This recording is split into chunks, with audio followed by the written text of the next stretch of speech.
Halo.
Dimanapun terserah teman-teman sobat RN.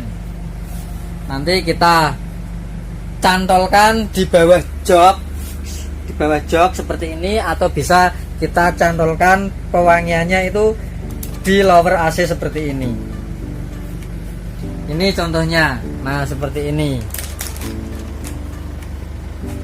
Untuk tips yang kedua, dipastikan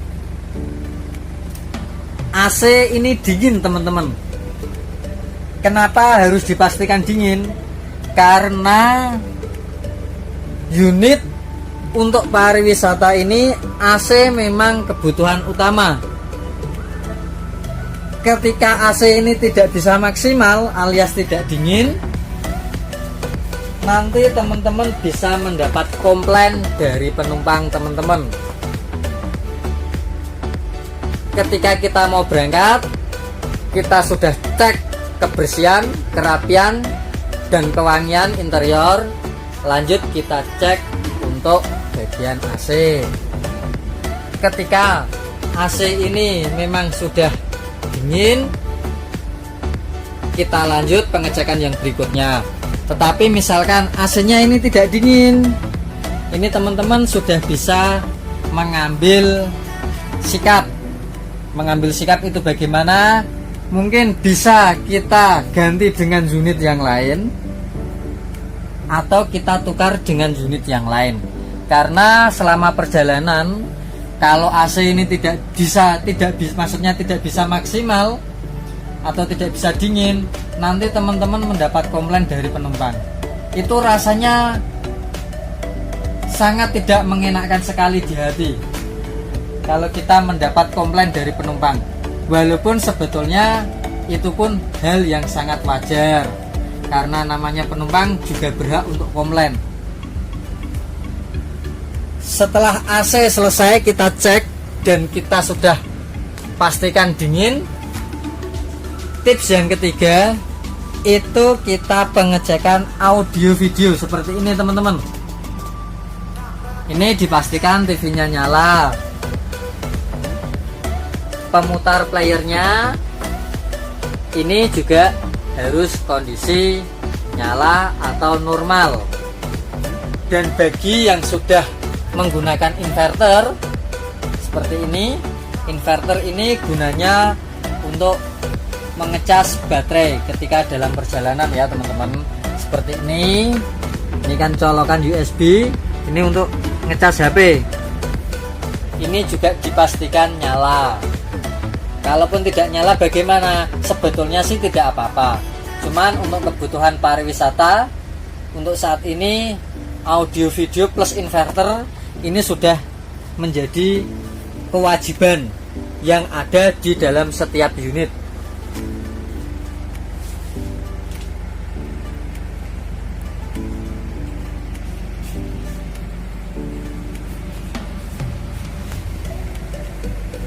Untuk bagian dalam interior saya ulangi, ada 3 saja tipsnya.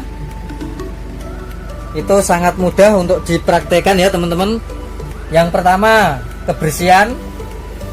Kebersihan meliputi kebersihan interior itu sendiri maupun kebersihan eksterior bodi, kerapian interior termasuk jok, dan yang ketiga itu pewangi interior. Istilahnya di dalam interior sendiri itu pun harus juga wangi selain juga bersih. Kita lanjut untuk bagian eksterior teman-teman Sobat RN. Kebetulan Elf ini sudah pernah saya review kemarin dan sudah tayang di channel Sobat RN. Alhamdulillah setelah tayang di channel Sobat RN, unit ini sudah ter-DP. Kemungkinan kalau tidak hari Senin ya hari Rabu maksimal akan diambil sama pemilik barunya atau juragan barunya. Untuk tips yang keempat, kita pengecekan bodi. Kita cek keliling bodi elf tersebut. Tujuannya untuk apa? Kalau misalkan terjadi hal yang tidak diinginkan di jalan, misalnya lecet saja atau penyok gitu aja ya, suatu misal, itu antara si driver dengan yang punya unit tidak terjadi miskomunikasi dan tidak saling lempar tanggung jawab.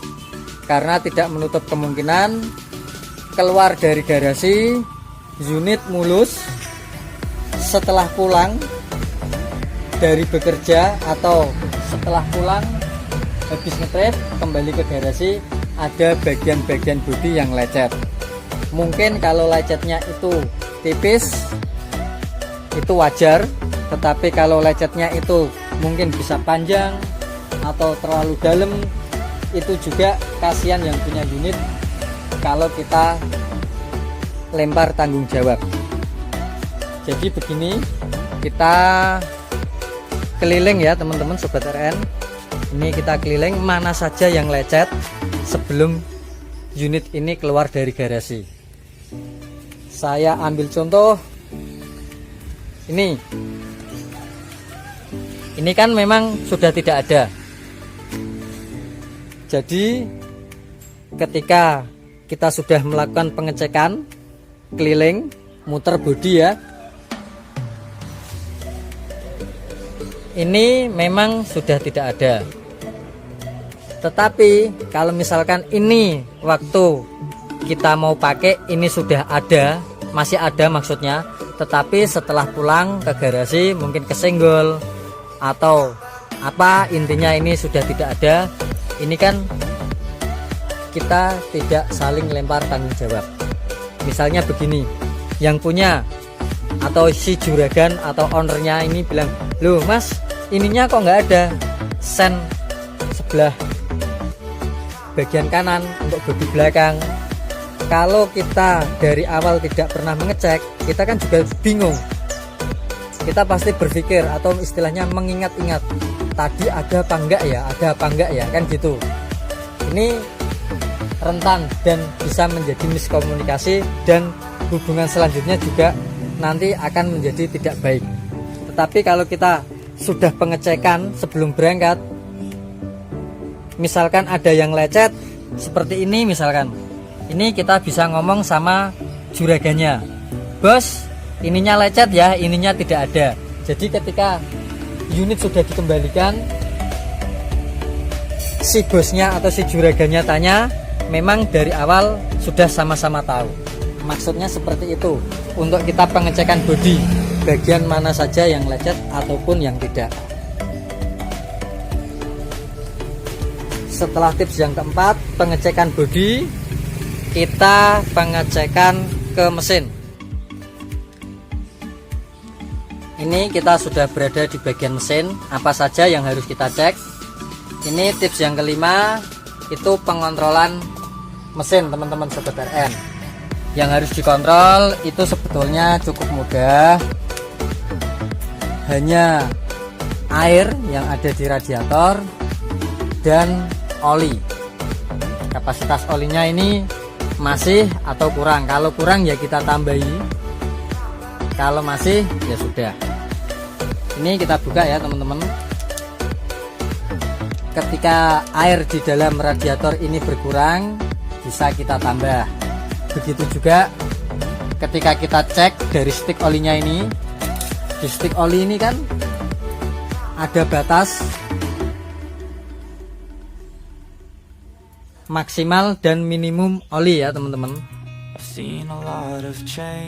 Nah ini titiknya ini ya teman-teman. Nah, titik ini kan batas maksimal. Ini pengecekannya, kita tarik, kita lepas, kita bersihkan pakai tisu, terus kita masukkan lagi seperti ini, dan kita lepas lagi. Jadi ini bisa lebih valid untuk kondisi oli yang berada di mesin. Ini masih ataupun sudah berkurang. Kenapa ini harus kita kontrol? Karena air di sini sangat penting sekali.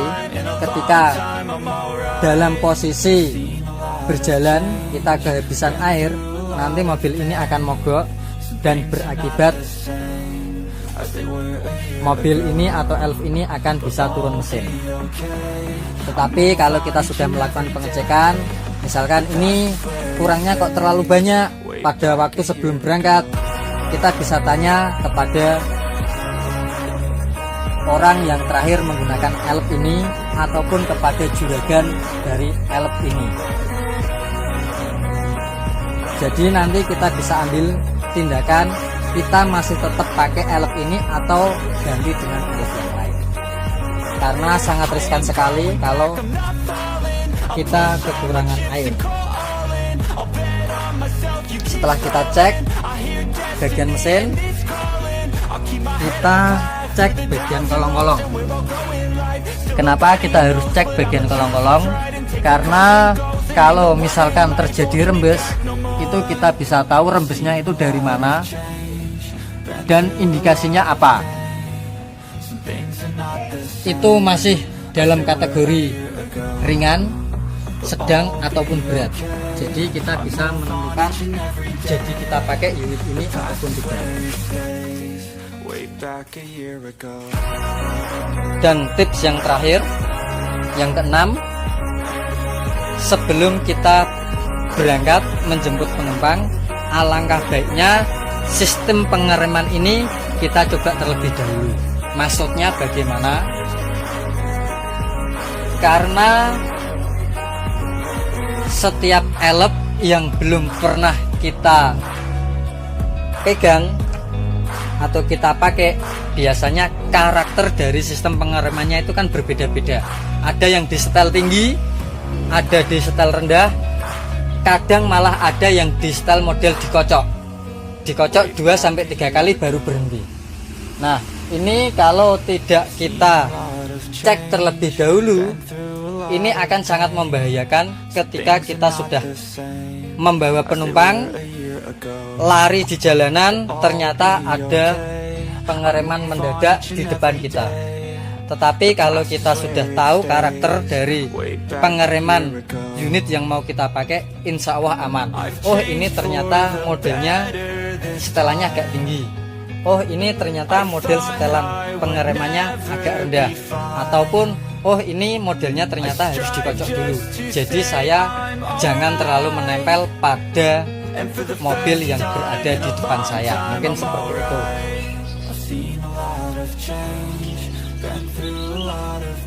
Dan bagi teman-teman Sobat RN yang belum subscribe, bisa subscribe terlebih dahulu. Dan jangan lupa dinyalakan loncengnya biar tidak ketinggalan info-info menarik lainnya ketika ada uploadan terbaru dari channel Sobat RN.